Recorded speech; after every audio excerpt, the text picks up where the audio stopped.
Libre Encuentro con Dionisio Gutiérrez. El 2009 será un año de elecciones en El Salvador, hermano país centroamericano que ha sido gobernado durante los últimos 20 años por el Partido Arena. La principal fuerza de oposición, el FMLN, lleva esta vez como candidato presidencial al licenciado Mauricio Funes, un político nuevo y con una apreciable trayectoria cívica y profesional que le han hecho ganar la simpatía y el apoyo popular. Guatemala y El Salvador coinciden en muchos capítulos de su historia política y comparten un destino común que viene desde las dictaduras militares y gobiernos autoritarios, pasando por conflictos armados internos, acuerdos de paz y procesos de cooperación y convenios comerciales en el marco de la integración centroamericana. Hoy, estos países hermanos siguen luchando por la institucionalización de sus estados y la consolidación de sus procesos democráticos. Todos los países centroamericanos, con sus diferencias y matices, comparten también los mismos problemas de subdesarrollo. Más de la mitad de los 40 millones de habitantes de la región viven en condiciones de pobreza. La situación de la salud y la educación son deficientes. Somos una región cuya población es mayoritariamente joven. La desnutrición crónica infantil promedio es de 23.5%, arriba de la media latinoamericana, que es de 16%. Las tasas de escolaridad son muy bajas, y en promedio los centroamericanos apenas estudian 5 años. Las economías centroamericanas no han logrado diseñar proyectos de desarrollo integral que tengan la continuidad necesaria para producir el crecimiento económico sostenido que lleve bienestar a toda la población. Más del 60% de la actividad económica funciona en la informalidad. En el caso de Guatemala es del 75% y de El Salvador 55%. Y el desempleo sigue figurando como una de las mayores preocupaciones de la población. En materia de seguridad ciudadana, El Salvador, Honduras y Guatemala tienen uno de los índices más altos de violencia de todo el continente. Las maras y el crimen organizado son parte de la problemática a enfrentar. Para hablar sobre el futuro de Centroamérica y de El Salvador en especial, en medio de su proceso electoral, esta noche en Libre Encuentro acompaña a Dionisio Gutiérrez, el licenciado Mauricio Funes, candidato presidencial por el Frente Farabundo Martí para la Liberación Nacional, FMLN. Bienvenidos a Libre Encuentro. Hoy esta tribuna se viste de gala. Tenemos con nosotros al candidato presidencial de El Salvador, licenciado Mauricio Funes Cartagena. Él es un periodista de corazón con 20 años de carrera. Ha tenido 2 espacios importantes a través de su carrera en El Salvador. Uno fue Sin Censura, el otro La Entrevista. Desde donde, por supuesto, lo que hizo fue combatir lo que, en general, la prensa y los periodistas que creen en la libertad y que quieren el bienestar y un buen futuro para sus países, pues luchan por las causas, por la justicia, por la libertad. El licenciado Funes tiene 49 años de edad, es candidato presidencial por el FMLN y las elecciones pues ya están por darse dentro de pocos meses. Y bueno, parece que la cosa está emocionante. El licenciado Funes, además de ir muy adelante en las encuestas, pues tiene grandes posibilidades de ganar la presidencia de El Salvador, porque después de casi 20 años del Partido Arena gobernando El Salvador, pues parece que ya toca el cambio. Licenciado Funes, bienvenido a Guatemala, bienvenido al Libre Encuentro. Muchas gracias por la invitación, Dionisio. Un saludo a través de este prestigioso programa a toda la audiencia guatemalteca, a los hermanos guatemaltecos y a todos aquellos que nos sintonizan a través del cable y, por supuesto, a nivel internacional. Un placer estar con usted en este foro que se ha caracterizado por ser uno de los foros más importantes de defensa de la libertad de expresión en su país. Muchas gracias, licenciado.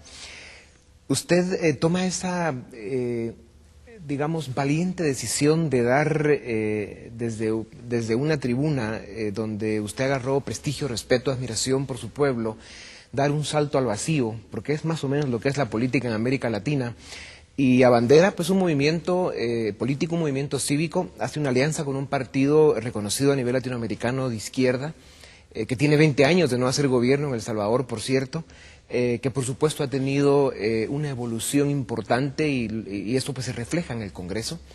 Y en fin, toma usted esa bandera, da ese salto a la política en su país y se encuentra con una realidad latinoamericana donde de los 500 millones de seres humanos que la formamos, la mitad o más son pobres. Centroamérica más o menos mantiene los mismos índices, donde incluso llega al 65% en algunos de nuestros países.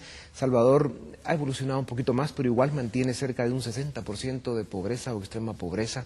5.7 millones de salvadoreños que han sido en los últimos 20 años gobernados por el partido que está hoy en el gobierno, que es Arena, y que al final, en estos 20 años, a pesar de tantas promesas y de tantos, digamos, intentos de hacer crecer a El Salvador a los niveles que se necesita para desarrollar un país, pues los resultados son poco halagadores, no son suficientes. ¿Por qué se anima usted entonces, licenciado, a dar ese salto y participar en política? Usted me ha facilitado la respuesta, justamente por ese excelente diagnóstico que hace de la realidad de mi país y de la región latinoamericana. Es que llego al convencimiento, después de 21 años de ejercicio periodístico profesional, que debo dar un salto más que al vacío, un salto de calidad.